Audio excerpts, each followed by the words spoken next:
गाढ़ा वीर्य ज़्यादा अच्छा होता है या पतला वीर्य ज़्यादा अच्छा होता है? मेरे को ओपीडी में बहुत सारे मरीज एक बात पूछते हैं कि डॉक्टर साहब हमारा वीर्य पतला है, इससे हम आगे जाके बाप बन पाएंगे या नहीं बन पाएंगे, इससे कोई नुकसान तो नहीं होगा हमें, हमें वीर्य गाढ़ा करने के लिए क्या करना चाहिए? तो इस वीडियो में आज डिटेल में बात करेंगे कि कौन सा वीर्य ज़्यादा अच्छा होता है, क्या गाढ़ा वीर्य एक अच्छी फर्टिलिटी को बताता है या आपके बाप बनने के चांसेस ज़्यादा होते हैं इसको बताता है। गाढ़ा वीर्य ज़्यादा अच्छा होता है या पतला वीर्य ज़्यादा अच्छा होता है? मेरे को ओपीडी में बहुत सारे मरीज एक बात पूछते हैं कि डॉक्टर साहब हमारा वीर्य पतला है, इससे हम आगे जाके बाप बन पाएंगे या नहीं बन पाएंगे, इससे कोई नुकसान तो नहीं होगा हमें, हमें वीर्य गाढ़ा करने के लिए क्या करना चाहिए? तो इस वीडियो में आज डिटेल में बात करेंगे कि कौन सा वीर्य ज़्यादा अच्छा होता है, क्या गाढ़ा वीर्य एक अच्छी फर्टिलिटी को बताता है, आपके बाप बनने के चांसेस ज़्यादा होते हैं इसको बताता है। नमस्कार दोस्तों, मैं हूं डॉक्टर विकास ढाका, मैं एक साइकेट्रिस्ट और सेक्सुअल डिसऑर्डर स्पेशलिस्ट हूं एम्स जोधपुर में। इस वीडियो में बात करते हैं कि गाढ़ा वीर्य ज़्यादा अच्छा है या पतला वीर्य। मान लो किसी इंसान का वीर्य बहुत गाढ़ा है, वो बहुत लेस फ्रिक्वेंटली इजेकुलेट कर रहा है, कई दिनों बाद इजेकुलेट कर रहा है, उसका वीर्य काफ़ी गाढ़ा है। इसका मतलब ये नहीं है कि उसकी फर्टिलिटी ज़्यादा है या बाप बनने के चांसेस ज़्यादा है या उसके स्पर्म्स ज़्यादा अच्छे हैं, इसका ये बिल्कुल भी मतलब नहीं है। अगर आपका वीर्य गाढ़ा है लेकिन उसमें स्पर्म्स की क्वालिटी ख़राब है, ज़्यादातर स्पर्म्स डेड हैं, तो उस वीर्य का कोई भी मतलब नहीं है, कितना भी गाढ़ा हो वो फर्टाइल नहीं है। दूसरा, उसमें बनावट जो स्पर्म्स की है, जो शुक्राणु की बनावट है वो सही नहीं है। तीसरा, स्पर्म्स हैं लेकिन उनकी मोटिलिटी बहुत ख़राब है, तो वो भी वीर्य कितना ही गाढ़ा हो किसी काम का नहीं है। तो वीर्य गाढ़ा हो या पतला हो, इस बात पे आपकी फर्टिलिटी बिल्कुल भी डिपेंड नहीं करती।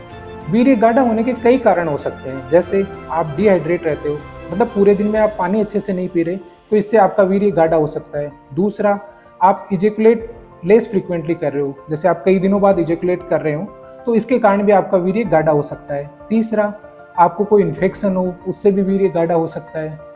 तो फर्टिलिटी डिपेंड किस चीज़ पे करती है? तो इसकी 4-5 बातें होती हैं जिन पे फर्टिलिटी डिपेंड करती है।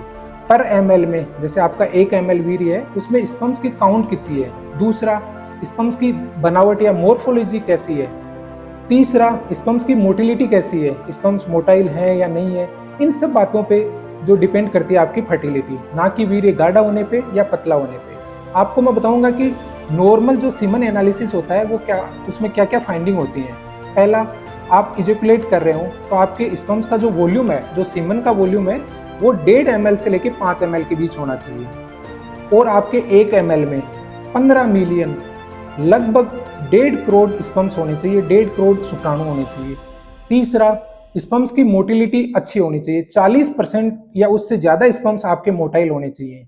स्पर्म्स की बनावट है या शुक्राणुओं की जो बनावट है वो नॉर्मल होनी चाहिए, उनमें बहुत ज़्यादा अबनॉर्मलिटी नहीं होनी चाहिए। अगर जितनी ज़्यादा अबनॉर्मल बनावट होगी, आपकी फर्टिलिटी के चांसेस उतने ही कम होंगे। आपके ऑलमोस्ट 54% स्पर्म्स वाइटल होने चाहिए या जिंदा होने चाहिए, तब आपकी फर्टिलिटी के चांसेस अच्छे रहेंगे।